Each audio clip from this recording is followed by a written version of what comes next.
Hello friend, स्वागत है आपका एनक्यू स्टडी यूट्यूब चैनल पर। सक्षमता परीक्षा 2 से संबंधित भाग 1 यानी हिंदी भाषा का कुछ प्रैक्टिस क्वेश्चंस लेकर के आए हैं हम।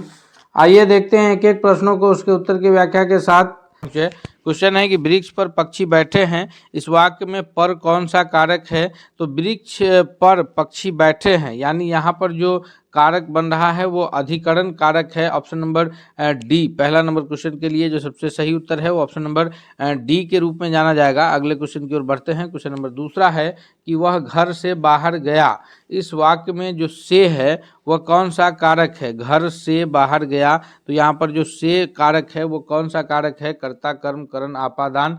तो इसमें जो है वो आपादान कारक है, अलग होने के केस में बात हो रही है, यानी घर से बाहर गया, घर से अलग होकर के वह बाहर गया तो आपादान कारक कहलाएगा, यानी ऑप्शन नंबर डी इसके लिए भी दूसरा नंबर प्रश्न के लिए भी सबसे सही उत्तर के रूप में आंसर जाना जाएगा। नेक्स्ट क्वेश्चन की ओर बढ़ते हैं। क्वेश्चन नंबर तीसरा है कि व्याकरण की दृष्टि से जो प्रेम शब्द है वो कौन सा है? तो अगर हम लोग व्याकरण की दृष्टि से प्रेम शब्द की उल्लेख करें तो यह जो है प्रेम एक भाववाचक संज्ञा के रूप में जाना जाएगा, क्योंकि प्रेम से ऐसा कोई विशेषता या उसकी कोई कार्य होने का बोध नहीं हो रहा है, लेकिन प्रेम जो है वो एक भावनात्मक शब्द है। तो ऑप्शन नंबर ए जो है वो तीसरा नंबर प्रश्न के लिए करेक्ट आंसर के रूप में जाना जाएगा, क्योंकि संज्ञा जो है किसी भी नाम को संज्ञा कहते हैं और संज्ञा के 5 प्रमुख भेद हैं हिंदी में। पहला जो है वो व्यक्तिवाचक संज्ञा, जिसको इंग्लिश में अगर बोले तो पर्सनल नाउन कहेंगे, और दूसरा जो है फिर जातिवाचक संज्ञा, फिर समूहवाचक संज्ञा, फिर द्रव्यवाचक संज्ञा, और पांचवा जो है वो भाववाचक संज्ञा है।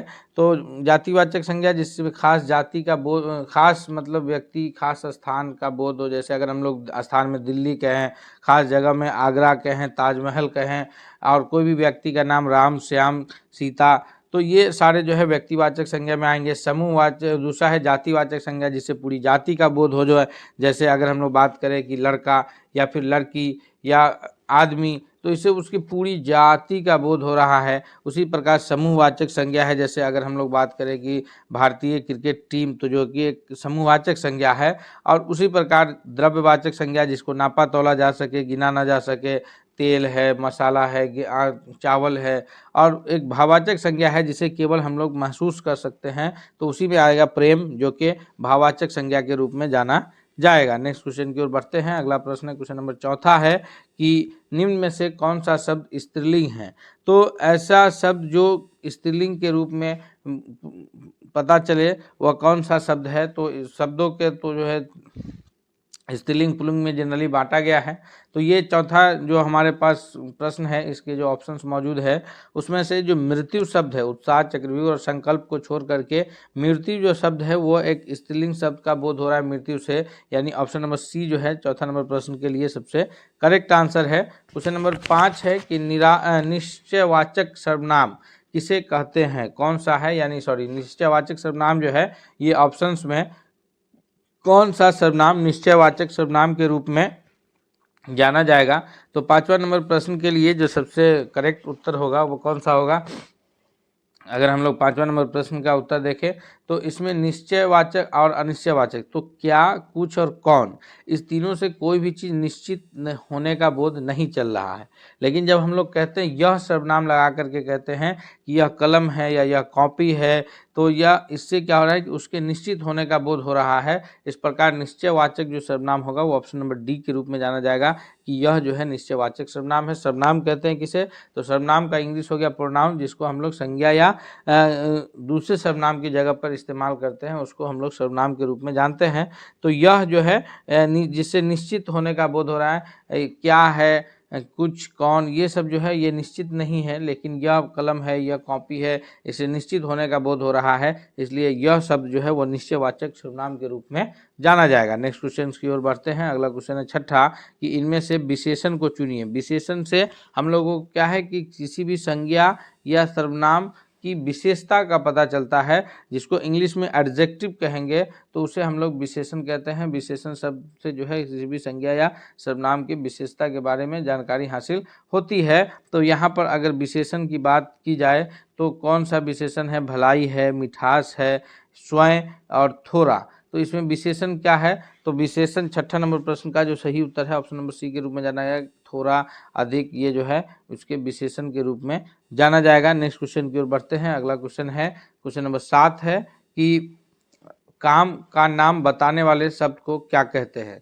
यानी जिस शब्द से हमें किसी क्रिया के करने या होने का पता चलता है, जिससे काम के बारे में हमें जानकारी प्राप्त होती है, वह कौन सा शब्द है। तो 7वां नंबर प्रश्न का जो सबसे सही उत्तर है दोस्तों कि काम का नाम बताने वाले शब्द को कहा जाता है कौन सा, क्रिया कहते हैं, संज्ञा कहते हैं। किसी व्यक्ति या वस्तु के या स्थान के नाम को सर्वनाम कहते हैं, जो संज्ञा के जगह पर प्रयुक्त हो और जिससे काम का पता चले उसको कहते हैं हम लोग क्रिया। अर्थात 7वां नंबर क्वेश्चन का option number C correct answer है। नेक्स्ट क्वेश्चन की ओर बढ़ते हैं हम लोग। क्वेश्चन नंबर 8 है कि मैं खाना खा चुका हूँ, इस काल में भूतकालिक जो भेद है वो कौन सा इंगित हो रहा है। मैं खाना खा चुका हूँ, तो अगर हम लोग काल देखें जिसे इंग्लिश में टेंस कहते हैं, तो ये 3 प्रकार के होते हैं, सामान्य, वर्तमान काल, भूतकाल और भविष्य काल। फिर उसके बाद जो है काल के सभी काल के 4 भेद हैं। तो उसमें से जो है सामान्य भूत, पूर्ण भूत, आसन्न भूत और संदिग्ध भूत।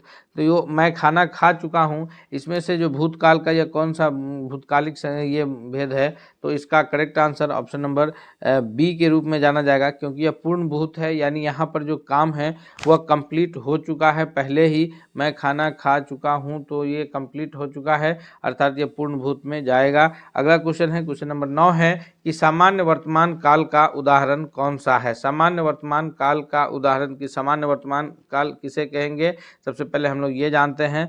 तो सामान्य वर्तमान काल कहते हैं कि हैबिट को, जैसे जो ये सिंपल प्रेजेंट टेंस कहेंगे अंग्रेजी में इसे, हैबिट, मैं खाना खाता हूँ, मुआ स्कूल जाता है। तो इसी प्रकार जिसके अंत में ता है, ती है, तू हूँ लगा रहता है, वो सामान्य वर्तमान काल में आएगा। सिंपल प्रेजेंट टेंस में ऐसे शब्द जो आएंगे वो सिंपल प्रेजेंट टेंस के अंतर्गत आएंगे। अर्थात यहाँ पर जो है कि वह कलकत्ता जाता है, तो ये जो शब्द है ता है इसके अंत में लगा है, तो यह सामान्य वर्तमान काल के अंतर्गत आएंगे। सामान्य वर्तमान काल को पहचानने का जो तरीका है वो यही है कि जिस वाक्य के अंत में जो कंप्लीट होता है, ता है, ती है लगे रहते हैं, तो उसे हम लोग मानते हैं कि यह सिंपल प्रेजेंट टेंस में है, यानी ऑप्शन नंबर सामान्य वर्तमान काल में है। ऑप्शन नंबर डी 9वां नंबर प्रश्न का वह करेक्ट आंसर होगा। एक भी प्रश्न हम लोग से छूटना नहीं चाहिए। और हिंदी के आधार पर जो है हम आपको अंग्रेजी ग्रामर के जो 9 प्रश्न होंगे वो भी कंप्लीट हो जाएगा। इसलिए दोस्तों हम रिक्वेस्ट करते हैं कि वीडियो पसंद आ रहा है तो इसे लाइक करते हुए दोस्तों के बीच भी आप जरूर शेयर कीजिएगा, ताकि सभी लोग इसकी बेहतर तैयारी कर सके। क्वेश्चन नंबर 10 है कि निम्न में से किस वाक्य में अकर्मक क्रिया है। तो क्रिया के जो सकर्मक और अकर्मक 2 प्रकार की जो क्रियाएं हैं उसे भी हम लोग अभी कंप्लीट करेंगे। इसमें कौन से वाक्य में जो है अकर्मक क्रिया है, तो अकर्मक क्रिया किसे कहते हैं, सकर्मक क्रिया किसे कहते हैं। फिलहाल यहाँ पर 10वां नंबर प्रश्न का जो करेक्ट आंसर है ऑप्शन नंबर बी के रूप में जाना जाएगा कि ज्योति रोती है। आइए हम आपको क्लियर करते हैं कि सकर्मक क्रिया और अकर्मक क्रिया में क्या डिफरेंस है। सकर्मक क्रिया किसे कहते हैं, तो सकर्मक क्रिया कहते हैं कि उस प्रकार की क्रिया की होती है जिसमें कर्ता द्वारा किया गया कार्य किसी अन्य चीज को प्रभावित करता है, तो वहाँ पर सकर्मक क्रिया होती है। कर्ता द्वारा किया गया कार्य किसी अन्य चीज को प्रभावित करेगा तो वहाँ क्या होगा, सकर्मक क्रिया होगी। या दूसरे शब्दों में जब हम किसी वाक्य में कर्ता, क्रिया और कर्म तीनों उपस्थित हो तो वह सकर्मक क्रिया है। तो अब पीछे थोड़ा सा देख लीजिए, हम लोग पीछे देख लेते हैं। यहाँ पर ज्योति रोती है तो कर्ता है, क्रिया है, कर्म नहीं है। लेकिन उसके अन्य वाक्यों में अगर हम लोग देखेंगे कि श्याम भात खाता है, तो श्याम कर्ता है, खाना क्रिया है और भात खा रहा है यह कर्म है। मैं उसे पुस्तक दिया, तो देना जो है यह क्रिया है, मैं उसे दिया है, और पुस्तक दिया है तो यहाँ पर भी है, तो उसकी तो ये क्रिया, और उसकी कमीज है तो इसमें तो कोई क्रिया है ही नहीं। तो इस प्रकार ज्योति रोती है यही अकर्मक क्रिया हो जाएगा। लेकिन अगर हम तो ये सकर्मक क्रिया क्लियर हो गया कि जिसमें कर्ता भी हो, क्रिया भी हो और कर्म भी हो, तीनों जब उपस्थित होगा तो वह सकर्मक क्रिया होगा। अब अकर्मक क्रिया को देखते हैं। अकर्मक क्रिया किसे कहते हैं, तो अकर्मक क्रिया वहाँ पर होती है जहाँ कर्ता द्वारा किया गया कार्य किसी अन्य चीज को प्रभावित नहीं करता है। दूसरे शब्दों में अगर हम लोग कहें कि जैसे नाम से ही पता चला कि अकर्मक यानी कर्म की जो है वह उपस्थित नहीं है, कर्म की अनुपस्थिति है। कर्ता होगा और क्रिया होगा, वाक्य में कर्ता हो और क्रिया भी हो लेकिन कर्म ना हो। अकर्मक क्रिया पहचानने का तरीका क्या होगा हमारा कि वाक्य के अंतर्गत जो है वो कर्ता भी हो और क्रिया भी हो लेकिन कर्म ना हो, तो उसको हम लोग कहते हैं अकर्मक क्रिया। याद रखेंगे, जिसमें कर्ता भी हो और कर्म भी, क्रिया भी हो और कर्म नहीं हो। अगला क्वेश्चन है कि निम्नलिखित शब्दों में विकारी शब्द कौन कौन से हैं। तो दो प्रकार के होते हैं, विकारी और अविकारी शब्द। तो विकारी शब्द के अंतर्गत जो शब्द के जो 8 भेद हैं, ये noun, pronoun, adjective, verb, preposition, conjunction और इंटरजेक्शन। तो ये 8 जो इंग्लिश ग्रामर में है, जिसे हिंदी में संज्ञा, सर्वनाम, विशेषण, क्रिया विशेषण के रूप में जानते हैं। तो इसमें से जो ये 4 को विकारी शब्द के अंतर्गत रखा गया है। किन 4 को विकारी शब्द के अंतर्गत रखा गया है? तो विकारी शब्दों के अंतर्गत जो जिन्हें रखा गया है वो है संज्ञा, सर्वनाम, विशेषण और क्रिया। ये चारों जो है शब्द के भेद 8 में से इन चारों को जो क्रिया विशेषण के अंतर्गत रखा, इन चारों को विकारी शब्द के अंतर्गत रखा गया है। यानी ऑप्शन नंबर ए इस 11वां नंबर प्रश्न के लिए सबसे करेक्ट आंसर के रूप में उत्तर जाना जाएगा। नेक्स्ट क्वेश्चन की ओर बढ़ते हैं। क्वेश्चन नंबर 12 है कि अविकारी शब्द कौन सा है। तो संज्ञा, सर्वनाम और विशेषण, ये तो जो है विकारी शब्द हैं। अविकारी शब्द की बात अगर होगी तो यहाँ पर जो तीनों है ऊपर का, ये तीनों विकारी है, तो इसको छोड़ करके बात होगी। यानी ऑप्शन नंबर डी के रूप में जाना जाएगा कि अवयव जो है, अवयव यह जो है अविकारी शब्द है। अवयव क्या है? अविकारी शब्द है। अवयव के कितने भेद हैं? तो अवयव के जो है वो 4 भेद हैं। अवयव के 4 भेद हैं, अर्थात 13वां नंबर प्रश्न का जो सही उत्तर है दोस्तों वह है ऑप्शन नंबर बी कि अवयव के 4 भेद हैं। नेक्स्ट क्वेश्चन की ओर बढ़ते हैं। क्वेश्चन नंबर 15 है कि बृहत विशेषण का शुद्ध उत्तमा अवस्था कौन सा होगा। विरहत जो विशेषण शब्द है, इसका जो शुद्ध उत्तमा अवस्था है, यानी उसमें तम लग करके कौन सा शब्द बनेगा। 14वां नंबर प्रश्न का जो सबसे करेक्ट आंसर है वह क्या है? विरहत्तर होगा, विरहत्तम होगा, विरहत्तम या विरहत्तर। इसमें जो शुद्ध ये है वह कौन सा होगा? तो इसका correct answer option number C के रूप में जाना जाएगा कि विरहत्तम जो है यह विरहत शब्द का, विरहत विशेषण का शुद्ध उत्तमा अवस्था है। नेक्स्ट क्वेश्चन है, क्वेश्चन नंबर 15 है कि संबंध कारक का चिन्ह कौन सा है। जो कारक के 8 विभक्ति चिन्ह को हम लोग पढ़े थे, कर्ता ने, कर्म को, कर्ण से, अधिकरण, संबंध कारक के लिए कौन सा चिन्ह यहाँ पर आएगा। तो इसके लिए संबंध कारक का के की भी होता है और रा रे री भी होता है। तो हम लोग यहाँ पर कंफ्यूज नहीं होंगे कि यहाँ पर के की नहीं है, संबंध के की। तो यहाँ पर जो रा रे री है यह संबंध कारक का विभक्ति चिन्ह के रूप में जाना जाएगा। अर्थात 15वां नंबर प्रश्न के लिए जो करेक्ट आंसर है वो ऑप्शन नंबर सी के रूप में सही उत्तर जाना जाएगा। नेक्स्ट क्वेश्चन की ओर बढ़ते हैं। अगला क्वेश्चन देखते हैं। क्वेश्चन नंबर 16 है कि जो क्रिया अभी हो रही है उसे कहते हैं। तो जो क्रिया अभी हो रही है वह, तो पहली बात है कि वह वर्तमान काल में आएगा। 3 प्रकार के जो काल हैं, वर्तमान काल, भूतकाल और भविष्य काल, उसमें जो क्रिया अभी हो रही है वह वर्तमान काल के अंतर्गत आएगा। लेकिन अब चूंकि क्रिया अभी हो रही है, संपन्न हुई नहीं है, तो वह कौन सा आ जाएगा? अपूर्ण वर्तमान। यानी जो ऐसा क्रिया जो अभी पूर्ण हुआ ही नहीं है, अभी चल ही रहा है, तो हम लोग उसको किसके अंतर्गत रखेंगे? उसको रखा जाएगा अपूर्ण वर्तमान के अंतर्गत। यानी वह क्रिया अभी पूर्ण नहीं हुआ है। 16वां नंबर प्रश्न का option number B correct answer होगा। नेक्स्ट क्वेश्चन की ओर बढ़ते हैं। क्वेश्चन नंबर 17 है कि गरीबों को वस्त्र दो। यहाँ पर जो शब्द है गरीबों को वस्त्र दो, इस शब्द में कारक कौन सा है? गरीबों को वस्त्र दो, को जो है यह विभक्ति चिन्ह है और इस को विभक्ति चिन्ह से हम लोग को कारक का पता लगाना है। को विभक्ति चिन्ह से कारक का पता लगाना है। कर्ता ने, कर्म को। तो यहाँ पर वस्त्र दिया जा रहा है जो कि एक कर्म किया जा रहा है। गरीबों में वस्त्र का वितरण करना क्या है? कर्म है। तो यहाँ पर कर्ता नहीं बल्कि कर्म कारक है। ऑप्शन नंबर डी 17वां नंबर प्रश्न के लिए करेक्ट आंसर क्या हो जाएगा? ऑप्शन नंबर डी के रूप में सही उत्तर जाना जाएगा। नेक्स्ट क्वेश्चन की ओर बढ़ते हैं। अगला प्रश्न देखते हैं। क्वेश्चन नंबर 18 है कि मीरा ने आधा लीटर दूध पिया। रेखांकित में विशेषण है, ये जो लीटर है यह कौन सा विशेषण है? आधा लीटर, मीरा ने आधा लीटर दूध पिया। केवल लीटर का जो है विशेषण पूछा जा रहा है। आधा जो आता है वो तो संख्यावाचक हो जाता, लेकिन आधा, एक, संपूर्ण, तो यहाँ पर लीटर की बात है तो लीटर क्या है, परिमाणवाचक विशेषण हो जाएगा, यानी लीटर, मीटर अगर रहे केजी, तो इससे क्या है कि उसके मात्रा का पता चल रहा है, परिमाण का पता चल रहा है उसका। तो ये यहाँ पर option number C correct answer होगा कि आधा लीटर में, अगर आधा लीटर रहता तो फिर वो संख्यावाचक में हो जाता, 1 लीटर दूध, 2 लीटर दूध, 4 लीटर दूध, तो वो संख्यावाचक विशेषण हो जाएगा। लेकिन आधा छोड़ करके केवल हमसे पूछा जा क्या जा रहा है, मेन हमको प्रश्नों के ये पर ध्यान देना है कि प्रश्न हमसे पूछे किस प्रकार के जा रहे हैं। अगर हम लोग प्रश्न के पूछे जाने का अर्थ समझ रहे हैं तो फिर हमारा आंसर करना, उत्तर कर पाना बहुत ही आसान होगा और हमसे एक भी प्रश्न छूटेगा नहीं, ये हमारी गारंटी है। तो 18वां नंबर क्वेश्चन का इसीलिए परिमाणवाचक होगा क्योंकि यहाँ पर लीटर की बात हो रही है, न कि आधा लीटर, और आधा लीटर पूछ दिया होता तो संख्यावाचक विशेषण हो जाता। क्वेश्चन नंबर 19 है कि नल बूंद बूंद टपक रहा है। नल जो है यह बूंद बूंद करके टपक रहा है, तो यहाँ पर बूंद बूंद जो शब्द है इस वाक्य में, यह कौन सा शब्द है? नल जो है बूंद बूंद करके टपक रहा है, तो नल जो बूंद बूंद करके टपक रहा है, यह बूंद बूंद शब्द जो है वह एडवर्ब है, यानी हम लोग इसे कहेंगे कि यह जो है वह क्रिया विशेषण है।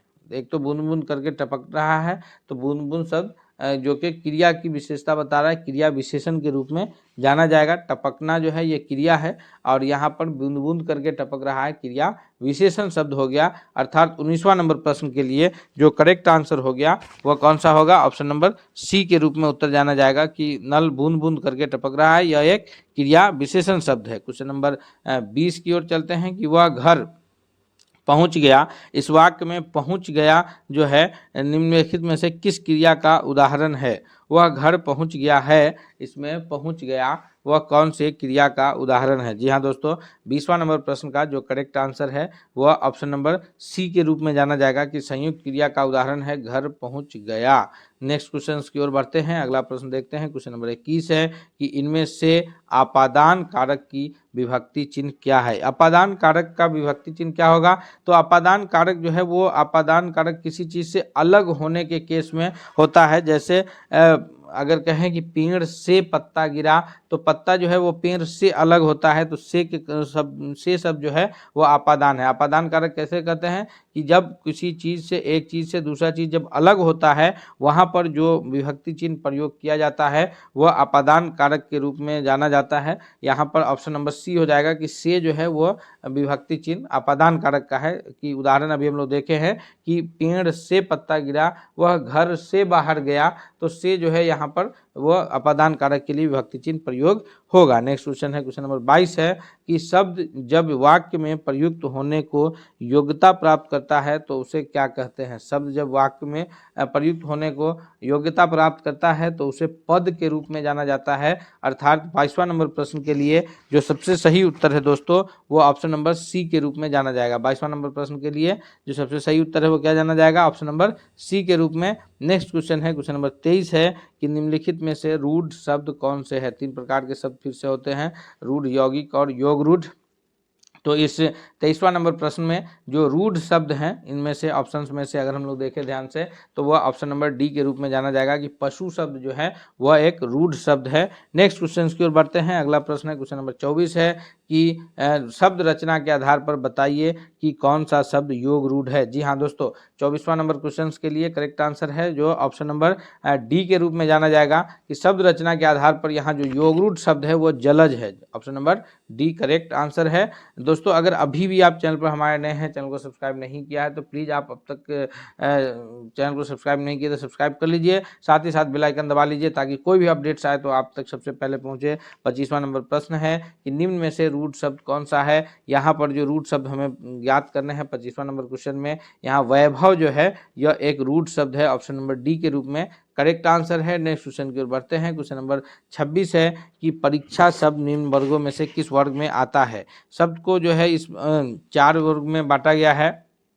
तत्सम यानी संस्कृत के जो शब्दावली हूबहू हिंदी में प्रयुक्त हो रहे हैं उसे तत्सम के रूप में जानते हैं। उसी प्रकार तद्भव है कि संस्कृत के शब्दों को मॉडिफाई करके उसे चेंज करके थोड़ा बहुत और फिर उसे हिंदी भाषा में प्रयोग किया जाने लगा, वो तद्भव शब्द कहलाता है। देशज शब्द जो अपने देश की उत्पत्ति है और देश में बोले गए शब्दों को अब जब भाषा में प्रयुक्त होने लगा है तो वह शब्द जो है वो देशज शब्द है। और विदेशज है कि कोई विदेशी भाषा का शब्द का हूबहू अगर हम लोग हिंदी में प्रयोग करें, जैसे डॉक्टर को अगर हम लोग देवनागरी लिपि में डॉक्टर लिखते हैं तो ये जो है डॉक्टर को ऐसे देवनागरी लिपि में हम लोग अगर डॉक्टर लिखें तो यहाँ पर जो है यह शब्द विदेशज के रूप में जाना जाएगा।